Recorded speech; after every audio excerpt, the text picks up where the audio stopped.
آپ گھروں میں محبت کی زندگی گزارنا چاہتے ہیں، تانا دینا چھوڑ دیں. لا تلمزوا انفسکم، میرے رب کہہ رہا ہے لا تلمزوا انفسکم، ایک دوسرے کو تانے نہ دو. ولا تنابزوا بالالقاب، برے نام سے نہ پکارو. یہ تو بڑی موٹی ہے، یہ تو بڑی چھوٹی ہے، اس کا تو ناک ہی سیدھا کوئی نہیں.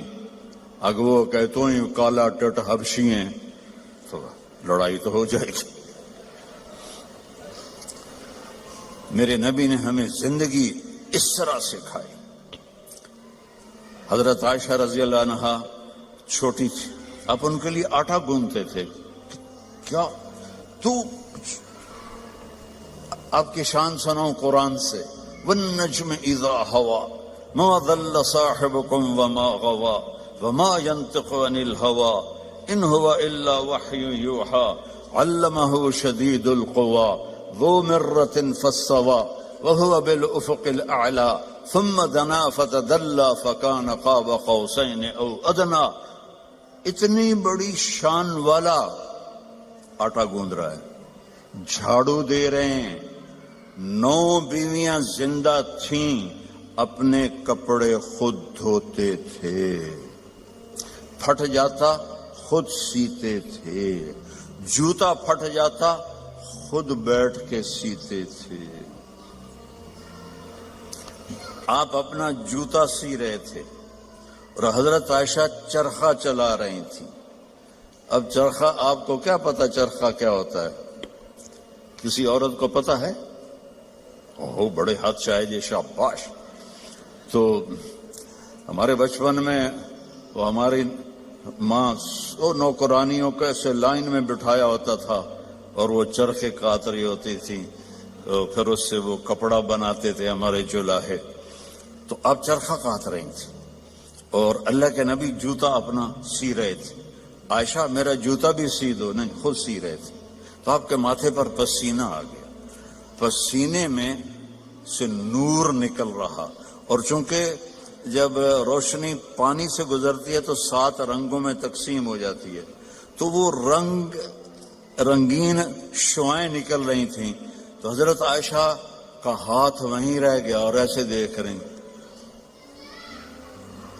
تو تھوڑی دیر بعد اللہ کے نبی نے محسوس کیا کہ عائشہ کا چرخہ نہیں چل رہا. تو آپ نے آنکھ اٹھا کے دیکھا، عائشہ خیریت؟ چرخہ بند کر دیا. تو انہوں نے فی البدی شعر پڑھا، وَإِذَا نَظَرْتَ إِلَىٰ أَسِرَّةِ وَجْهِهِ حَلِلَتْ كَمَا تَحِلُّ الْبَدْرُ الْجَلِيُّ. میں جب آپ کے ماتھا انور کو میں نے دیکھا تو مجھے لگا جیسے 14ویں کے چاند سے روشنی نکل رہی ہے. تو آپ نے کہا عائشہ تو نے مجھے خوش کر دیا. تو آپ اپنا سامنے بیٹھ کے جوتا گانٹ رہے ہیں، حضرت عائشہ سے نہیں فرما رہے کہ اس کو ٹھیک کر دو.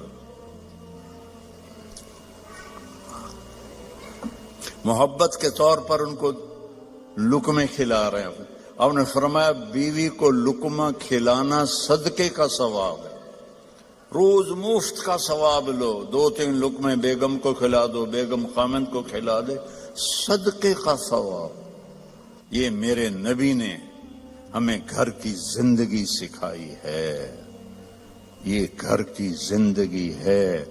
اور آپ میاں بیوی کے ذمے ہے ایک دوسرے کو اظہار محبت کرو. رشتے محبت کا اظہار سے پلتے ہیں. ایک آپ کو واقعہ سناتا ہوں.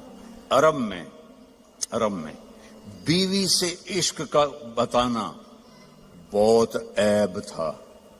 ہمارے ملک میں بھی ہے، رن مرید ہو گیا تو رن مرید ہو گیا، بیوی دے پیچھے لگ گیا. تو اور گرل فرینڈ کے لیے اشعار تھے، اشعار کھلم کھلا شعر پڑھتے تھے. ہم کو 2-4 شعر سناتا ہوں. وَهَلْ تَبْكِينَ لَيْلَا، لیلا مجنو کا نام تو سنا ہوا نا.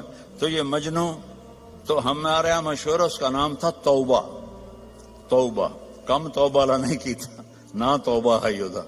قبیلہ اس کا خفاجی تھا اور لیلا کا قبیلہ اخیلیہ تھا. تو کھلم کھلا کہہ رہا ہے وَهَلْ تَبْكِينَ لَيْلَا إِذَا مِتُّ قَبْلَهَا وَقَامَ عَلَى قَبْرٍ نِسَاءٌ نَوَائِحُ. یہ ایک شعر ہو گیا، اس میں لیلا کا نام. كَمَا لَوْ أَصَابَ الْمَوْتُ لَيْلَا بَكَيْتُهَا وَجَادَ لَهَا دَمْعٌ مِنَ الْعَيْنِ صَافِحُ. کوئی شرم نہیں آ رہی اسے کہ وہ ایک جس لڑکی سے وہ شادی بھی نہیں ہوئی اس کے لیے وہ شعر پڑھ رہا ہے، اور بیوی توبہ توبہ توبہ. اب اس ماحول میں آپ مسجد نبوی میں بیٹھے ہیں اور مجمع بیٹھا ہوا ہے، اور ایک شخص آتا ہے، وہ آپ سے زور سے پوچھتا ہے من احب الناس الیک یا رسول اللہ، آپ کو سب سے زیادہ کس سے پیار ہے یا رسول اللہ؟ تو آپ کہتے عائشہ. کان میں کہتے عائشہ سے. آپ نے زور سے کہا عائشہ سے مجھے سب سے زیادہ پیار ہے. وہ تو ہل گیا، سارے ہی ہل گئے. ایک ہی نبیوں کے بیوی نال ایڈا عشق. تو انہوں نے فوراً بات بدلی، نہیں نہیں نہیں یا رسول اللہ، میرا مطلب ہے مردوں میں سب سے زیادہ کس سے پیار ہے. تو آپ کو پتہ چل گیا نو گل ہضم نہیں ہوئی. آپ نے کہنا تھا ابو بکر سے، تو آپ نے فرمایا عائشہ کے ابا سے مجھے اس کے بعد سب سے زیادہ پیار ہے. یہ زندگی ہے، اللہ کی قسم سے کوئی پیسہ نہیں لگتا اور آپ کی زندگی خوشحال ہو جائے گی. برداشت کرنا سیکھو. ایک ابھر پڑے تو دوسرا چپ ہو جائے، دوسرا ابھرے تو پہلا چپ ہو جائے. یہ طلاقیں ختم ہو جائیں گی، یہ لڑائیاں ختم ہو جائیں گی. زبان کو سینا سیکھو، چپ کرنا سیکھو. بیٹیوں کو سکھاؤ. ہمارا سسرالی معاشرہ، چاہے آپ لوگ انڈیا پاکستان سے یہاں بھی آ گئے ہیں، سسرالی معاشرہ ہندوانہ ہے، اس میں اسلامی تہذیب کوئی نہیں ہے. میرے نبی کا فرمان ہے، یہ جو میرے صحابہ ہیں مدینے والے، یہ بہت عالی شان لوگ ہیں. کس بات پہ؟ جہاد، روزہ، حج، زکوٰۃ نہیں. کہ جب یہ کسی کی بیٹی کو لے کر آتے ہیں نا بہو بنا کے، تو اس بچی کو سسرال میں پتہ نہیں لگنے دیتے کہ ماں باپ کے گھر ہے یا سسرال کے گھر ہے. اور ہمارے ماحول میں آتے ہی ٹیسٹ شروع ہو جاتا. میں آپ کو اپنے گھر کا لطیفہ سناتا ہوں. شروع سے نوکر چاکروں میں آنکھ کھلی، اللہ نے رزق دیا. ماں باپ کی تو فعل، اللہ نے ایک اچھے گھرانے میں پیدا کیا، بڑے خاندان میں، رزق کی فراوانی. اور ہمارے والد میری ماں کو چولہے پہ نہیں بیٹھنے دیتے تھے، نوکرانیاں کریں، نوکر کریں. ٹھیک ہے، میری شادی ہو گئی. میری بیوی تھی شہر سے، تو فیصل آباد، میں ملتان کے پاس میرا گاؤں. لینگویج بالکل مختلف، ہماری بڑی ٹھیٹ اور کڑکتی ہوئی لینگویج تھی. تو بیچاری ویسی گھبرائی رہتی تھی. اب ماسیاں چاچیاں کٹھی ہو گئی. ذرا سننا،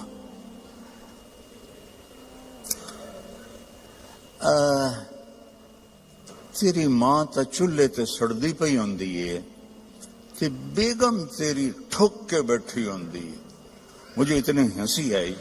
میں کہا میری ماں چولہے تے کداں سڑی ہے، میں بھی تھائیں پیدا ہوئے. میری ماں تا چولہے تے باندھی نہیں. میری ماں کو روٹی پکانے بھی پوری نہیں آتی تھی، سالن بنانا بھی پورا نہیں آتا تھا، کہ میرے ابا جی ان کو کام نہیں کرنے دیتے تھے. نوکرانیاں تھی، نوکر تھے. اب وہ کہہ رہی تیری ماں تا چولہے تے سڑدی پئی ہوندی ہے. اور میری پنجابی سمجھ رہے ہو؟ کوئی گجراتی تو نہیں بیٹھے ہوئے کہ جن کو کیم چھو والے؟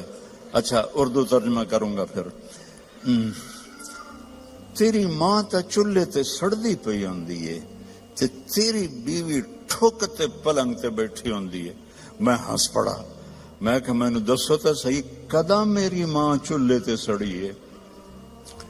میری مستورات بزرگ کہہ رہی ہیں تمہاری ماں تو چولہے پہ جل رہی ہوتی ہے، سالن بنا رہی ہوتی ہے، اور تیری بیوی مزے سے بیڈ پر بیٹھی ہوتی ہے، تو تجھے خیال ہی نہیں آتا.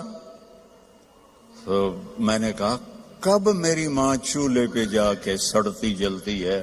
اسے تو آخری زندگی تک روٹی بنانی نہیں پکاتی تھی پٹھی سدھی، کیونکہ کبھی ابا جی نے ان کو بیٹھنے ہی نہیں دیا تھا. تو یہ ہمارا سسرالی معاشرہ ہے کہ آتے ہی دلہن کو سینگوں پہ اٹھا لیتے ہیں. وہ گھر چھوڑ کے آئی ہے، ماں باپ چھوڑ کے آئی ہے، بہن بھائی چھوڑ کے آئی ہے، سہیلیاں چھوڑ کے آئی ہے، اسے اپنی بیٹی بناؤ. میں نے اپنی بیٹیوں کو بیاہ دیا ہے تو میں دوسرے کی بیٹی لے کر آیا. میں نے اپنی بیگم سے کہا کہ بیگم تیرے اخلاق کا اب پتہ چلے گا کہ بیٹیوں پر تو مائیں نشاور ہوتی ہیں، بہو پہ جب تو وہ سلوک کرے گی جو بیٹیوں سے کرتی تھی پھر تیرے اخلاق کا سکہ پکا ہے. تو اللہ کے فضل سے میری بیوی نے اس کو